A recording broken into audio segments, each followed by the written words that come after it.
Welcome to the Living Your Senior Life podcast, where we share practical ideas, helpful information, and a little inspiration for making the most of life after 50. I'm Mark, and I'm here with my co-host, Debbie. Have you ever heard a song you haven't listened to in years and suddenly found yourself transported back to another time? Maybe you remembered a school dance, a road trip, someone you loved, or simply how you felt when that song was part of your life. Music has an incredible way of staying with us. In today's episode, The Healing Power of Music for Seniors, Mind and Body, we're looking at what research tells us about music and healthy aging. We'll talk about the ways music may support memory, mood, movement, relaxation, and social connection. And, just as importantly, some simple ways to bring more music into your everyday life. As always, the information in this podcast is for educational purposes only and isn't intended as medical advice or a substitute for care from a qualified healthcare professional. So grab a cup of coffee, tea, or your water, get comfortable, and let's get started. If I handed you a piece of paper with 26 completely random, meaningless symbols drawn on it and told you to memorize them in exact order by tomorrow, you'd probably struggle. I mean, we all would. Oh, absolutely. It's a nearly impossible task for the average brain. Right. But because you learned the 26 arbitrary letters of the English alphabet by singing them to a really simple melody, they're just permanently hardwired into your brain. You know, you can probably sing the alphabet backwards right now if you just focused on the rhythm. Exactly. And that is, well, it's biological magic. So today, we are exploring why music is not just entertainment or like pleasant background noise. We're looking at how it's actually a profound, science-backed multi-tool for maintaining your cognitive function, your physical health, and your emotional well-being as you age. It really is a multi-tool. Yeah, and our insights today are drawn from a highly comprehensive guide published by livingyourseniorlife.com, which is a dedicated resource for adults 55 and over. We're really breaking down mechanics of sound, memory, and the aging body. And it is such a critical subject because, you know, society tends to view music through this lens of pure nostalgia, especially when we talk about aging. Like putting on an old record just to reminisce. Right, exactly. We think about putting on a record from our 20s just to smile and remember the good old days. Yeah. When you look at the actual biological reality, you realize we're actually talking about neuroplasticity. Which is a huge buzzword, but so important. It is. We are talking about the measurable impact that rhythm, melody, and lyrics have on the physical structure of your neural pathways. So it's really less about sentimentality and entirely about cellular adaptation. Okay, let's unpack this. Because to truly understand the physical benefits we see on the outside, we have to start inside the brain, right? We need to look at the mechanical why. Right, the underlying machinery. Yeah, like what is actually happening in the brain when we hit play on a song that makes it so much more potent than, say, listening to an audiobook or watching a television show? It really comes down to regional activation. Most activities we do throughout the day are pretty localized. Meaning they only use one specific area. Exactly. Like, if you are doing a math puzzle, you are primarily engaging the logical problem-solving centers in the prefrontal cortex. Or if you were looking at a painting, your visual cortex is doing most of the heavy lifting. Makes sense. But music is highly unique because it demands a full brain workout. It doesn't just light up the auditory cortex to process the sound. Right, it does way more than that. It simultaneously engages the hippocampus for memory, the amygdala for emotion, the language centers to process the lyrics, and the motor cortex to anticipate the rhythm. I love this concept. Listening to music is like a decathlon for your neurons. It demands that your brain run, jump, and throw all at the exact same time. That is a perfect way to describe it. I mean, think about it. The auditory cortex is decoding the pitch, the language center is translating the lyrics, the limbic system is feeling the emotional weight of the minor chords, and your motor cortex is figuring out when to tap your foot. That decathlon analogy is incredibly accurate because it highlights this core concept of simultaneous exertion. And that exertion is the driving force behind neuroplasticity. Because the brain is working so hard. Yes. And we used to believe that the brain just became static after a certain age.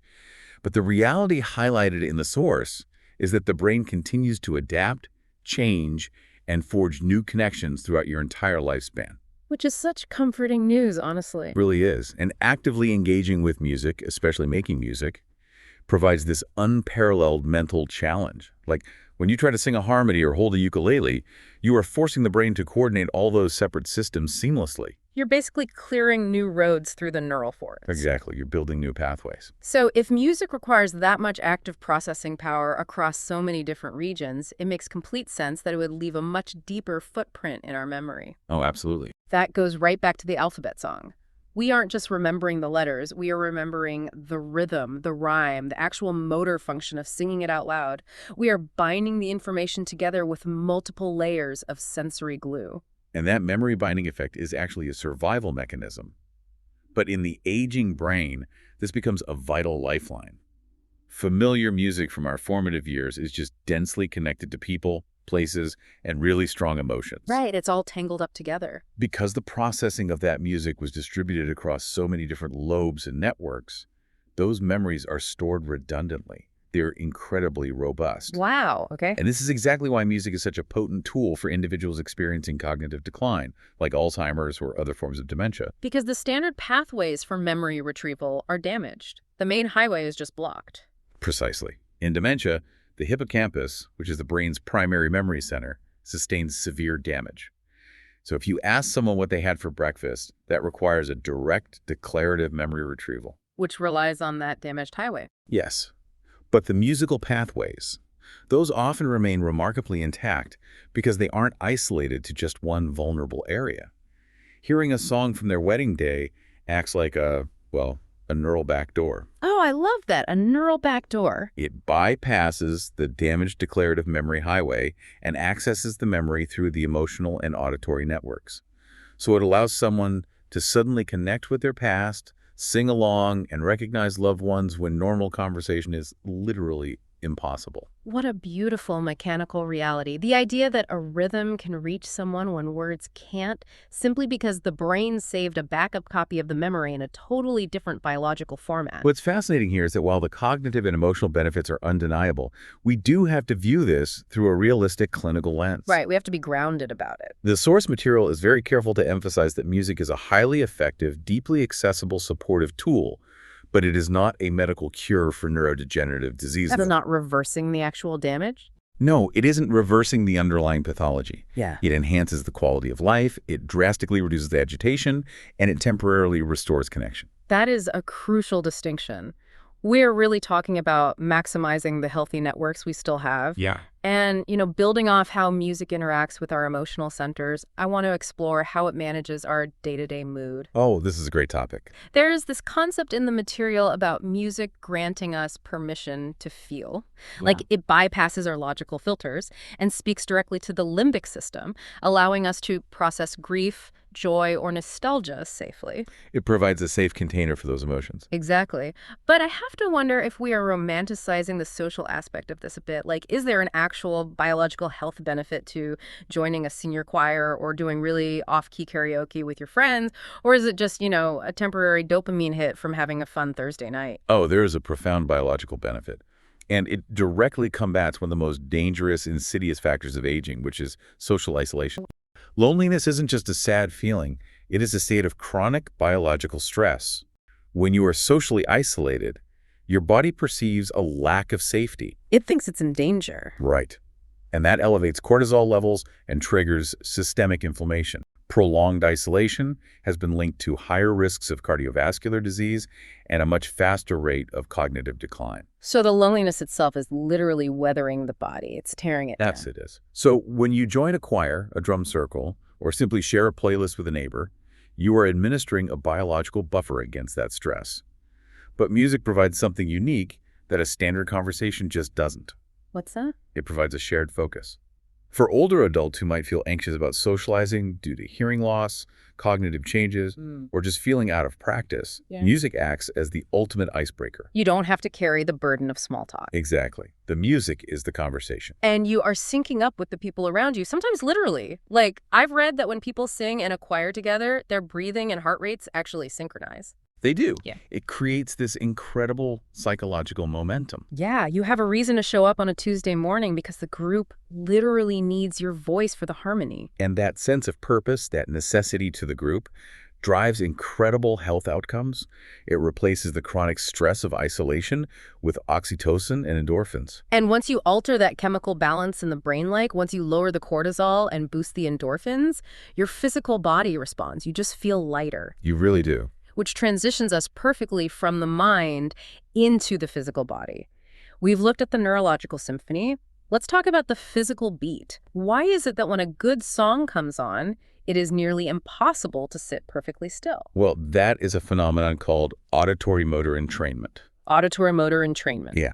When a sound wave enters your ear, as we discussed, it's processed by the auditory cortex.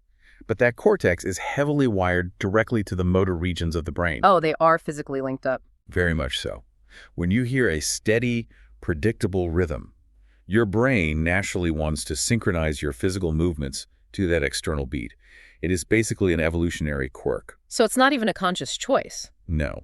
The brain anticipates the next beat and actually pre-activates the motor cortex before the sound even arrives. That explains why I can be completely exhausted doing the dishes, and if the right song shuffles on, suddenly I'm tapping my foot and swaying without making any conscious decision to do so. My brain is basically tricking my body into moving. And that biological trick is actually a cornerstone of modern physical rehabilitation. Really? How so? Well, when someone has Parkinson's disease or has suffered a stroke, their internal ability to initiate and pace their physical movements is often compromised. Like their internal timing is off. Exactly. The brain's internal metronome is broken. So physical therapists use rhythmic auditory stimulation, which is basically just a strong, steady beat to act as an external metronome. Oh, wow. That's brilliant. It really is. Yeah. The auditory system bypasses the damaged internal pacing centers and feeds the rhythm directly to the motor cortex, helping patients coordinate their walking patterns and regain a steady gait. Okay, here's where it gets really interesting. Because using rhythm to coordinate walking makes mechanical sense. But the analysis from Living Your Senior Life highlights a physical benefit that seems completely counterintuitive to me. You're talking about pain management. Yes, pain management. How can listening to a melody actually change the physical sensation of chronic joint pain or nerve pain? To understand that, we have to look at how the brain processes nociception, or pain signals, versus how it allocates cognitive bandwidth. Okay, let's break that down. Think of your brain's conscious attention like the CPU of a computer. It only has so much processing power, or RAM, available at any given millisecond. Right, if you open too many heavy applications on a laptop, everything slows down because the processor is just maxed out. Precisely. When you are experiencing chronic pain, your brain is allocating a massive amount of its processing power to monitoring those pain signals. Because it wants to keep you safe. Yes, but pain perception is subjective and requires conscious attention. When you introduce a piece of music that you find highly engaging, complex, or emotionally resonant, you are suddenly opening a very heavy application in your brain. Ah, I see. The brain has to use its RAM to decode the lyrics, process the rhythm, and feel the emotion. Yes. The cognitive load required to actively listen to music literally crowds out the pain signals. There isn't enough bandwidth left to fully process the discomfort. So it doesn't heal the source of the pain, obviously. No, it doesn't heal the joint or the nerve, but it drastically reduces the brain's perception of it. Furthermore, the type of music you choose can actually trigger a physiological relaxation response. I assume we are talking about slower tempos here. Generally, yes. Music with a slow, steady tempo, usually around 60 beats per minute, which mirrors a resting heart rate, can actually stimulate the vagus nerve. And the vagus nerve is the main highway of the parasympathetic nervous system, right? Which is your body's rest and digest mode. Exactly. The opposite of the fight or flight response. Right. When the vagus nerve is stimulated by calming music, it physically signals your heart rate to slow down, your blood vessels to dilate, which lowers blood pressure, and your muscles to release tension. You are biologically forcing the body into a state of physical calm through sound waves. That is an incredibly powerful tool for someone dealing with the physical stress of aging. It is remarkably effective. But we do need to inject a very strict caveat here regarding safety.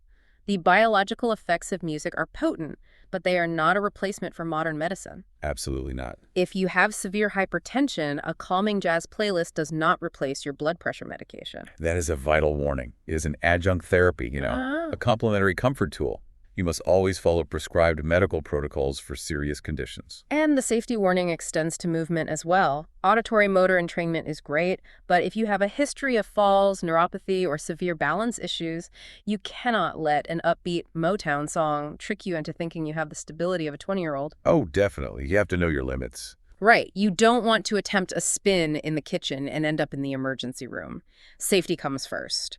And the guide actually gives a fantastic, neurologically valid alternative for getting the benefits of movement without the fall risk, which is chair dancing. It is highly encouraged, and biologically, it is incredibly effective. Because you stay safely seated, but you are still engaging the motor cortex. You are moving your arms, rolling your shoulders, tapping your heels to the rhythm. You are still demanding that the brain coordinate movement with sound. Which still triggers the release of dopamine and mimics the neurological benefits of light exercise, all with zero risk to your hips or knees. It reinforces the reality that you don't need a specialized gym or expensive equipment to maintain neural health. You just need a chair and a rhythm. Which brings us to the practical application. We've established the neurological symphony, the emotional buffering, and the physical mechanisms. But if someone listening to this deep dive right now wants to harness this, how do they practically integrate it into their daily life? You can't just hit shuffle on a streaming app and hope for the best, right? No. Curation is the actual mechanism of action here. If you want specific biological outcomes, you need specific auditory inputs. Hitting shuffle on 10 million random songs is chaotic and won't serve a targeted need. Exactly. You need to organize your listening. The recommendation is to structure your music library into functional categories. Okay, what kind of categories? For instance, building a playlist specifically for movement. Songs with a strong, driving beat that automatically engage that auditory motor connection when you need to clean the house or do your chair dancing.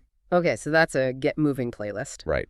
Then a completely separate playlist for relaxation. Those 60 beats per minute songs designed to intentionally stimulate the vagus nerve and downregulate your nervous system before bed. The source also mentions a memory lane playlist and a sing-along playlist. But there's one more that caught my eye. The novel music playlist. Yes. Dedicating a space for something completely new. It is very easy as we age to only listen to the music of our youth, which is great for mood and memory. But to truly engage neuroplasticity, you have to introduce novelty. You do. Listening to a genre you've never explored forces the brain to build new predictive models. It's a difference between driving your normal commute and navigating a brand new city. The brain has to wake up and actually pay attention. And modern technology makes this curation so seamless, you don't have to hunt down vinyl records anymore. Right, algorithms can help you discover new artists, and you can even stream high-fidelity audio directly into compatible hearing aids, making it this incredibly immersive, private experience. The barrier to entry has truly never been lower. But, and this is important, passive listening is only half the equation. The greatest cognitive benefits come from active participation. Yes. The guide strongly advocates for learning to play an instrument regardless of your age, whether it's a piano, a hand drum, or even a cheap ukulele, and there is a specific mindset required here. You have to give yourself permission to be a beginner. That is often the hardest hurdle. Adults hate being bad at things. We really do. We feel self-conscious if we don't immediately master a new skill. But neurologically speaking, the frustration of being a beginner is the entire point. The struggle of trying to form a new chord with your fingers or trying to read sheet music, that mental friction is the exact mechanism that builds new synapses. If it were easy, your brain wouldn't need to change. Exactly. You aren't trying to book a gig at Carnegie Hall. You are just trying to give your brain a workout. But this raises an important question about the line between casual engagement and clinical intervention. Yes. We are talking about curating playlists for mood and learning the ukulele for neuroplasticity. How does that differ from actual music therapy? This raises an important question because the terms are frequently and incorrectly used interchangeably. They are very different, right? Very. Everything we have discussed so far, curating your own playlists, joining a community drum circle, singing to lower your stress, falls under therapeutic music enjoyment. It is wonderful, but it is self-directed. Oh. Music therapy, with capital letters, is a credentialed clinical healthcare profession. So a music therapist isn't just a friendly musician who brings a guitar into a nursing home to play some Beatles songs for the residents. Not at all. A board-certified music therapist is a highly trained clinician. They work in hospitals, rehabilitation centers, and psychiatric facilities. Oh, wow. They conduct formal assessments of a patient and use highly specific music-based interventions to achieve individualized, non-musical clinical goals. Can you give an example? Sure. For example, using rhythmic auditory stimulation to literally rebuild a stroke patient's neural pathways for walking, or using guided lyrical analysis to help a patient process severe trauma. They are using sound as a medical instrument. That makes perfect sense. So if someone requires that level of clinical intervention, they need to seek out a professional through organizations like the American Music Therapy Association. Exactly. But for the vast majority of us who are simply looking to optimize our aging process, to fight off isolation, and to keep our neurons firing, the tools are already right there in our community. They are everywhere. If you don't know where to start, you check your local library, the Parks and Recreation Department, or local community colleges. They frequently host intergenerational beginner classes or community choirs. And if mobility is an issue, the internet is just overflowing with free step-by-step virtual lessons for any instrument you can imagine. You can find a virtual community that provides both the cognitive challenge of learning and the social connection of shared interest, all from your living room. It's amazing what's available now. It really is. So as we pull all these threads together, the overarching reality is clear. Music is a profoundly powerful, accessible tool that physically bridges the gap between your past, your present, and your future. It preserves your memories by utilizing redundant neural pathways. It manages your current physical pain by redirecting your cognitive bandwidth, and it secures your future by fostering vital social connections. It is perhaps the most holistic tool we have for aging well. So what does this all mean? It means your musical development shouldn't freeze in the decade you graduated high school. There is no biological age limit on discovering a new sound that moves you. And consider this as a final thought to mull over. We spend a lot of time today exploring how the music from our younger years creates the strongest neural pathways, acting as a lifeline for memory preservation later in life. Right, the backup copies. But if neuroplasticity truly is a lifelong process, the window for creating those lifelines never closes. Oh, wow. So how might the brand new music you consciously choose to learn, struggle with, and fall in love with today serve as the vital cognitive anchor that preserves your mind 30 years from now? That is incredible. The new songs you struggle to learn today are the very memories that will protect you tomorrow. Thank you for joining us for this deep dive. Don't wait, go press play on a brand new genre today. We'll see you next time. Music can be so much more than background noise. It can bring back a memory, change the mood of a difficult day, get us moving, connect us with other people, or simply give us a few minutes to enjoy something we love. And perhaps that's one of the nicest things about music as we get older. You don't need any special training or even a particularly good singing voice to make it part of your life. So this week, maybe rediscover a song you haven't heard in years, create a playlist of old favorites, try something completely new, or turn up a song you love and dance around the living room. And remember, there is no such thing as music that's too young or too old for you to enjoy. If you'd like to learn more, go to livingyourSeniorLife.com and look for The Healing Power of Music for Seniors, Mind and Body, where you'll find the complete article, additional resources, and more ideas for bringing music into your everyday life. Thank you for spending some time with us today on the Living Your Senior Life podcast. I hope you'll join us again for another conversation about making life after 50 a little easier, healthier, and more enjoyable. And as always, until next time, take care of yourself, live your best senior life, and maybe play one more song.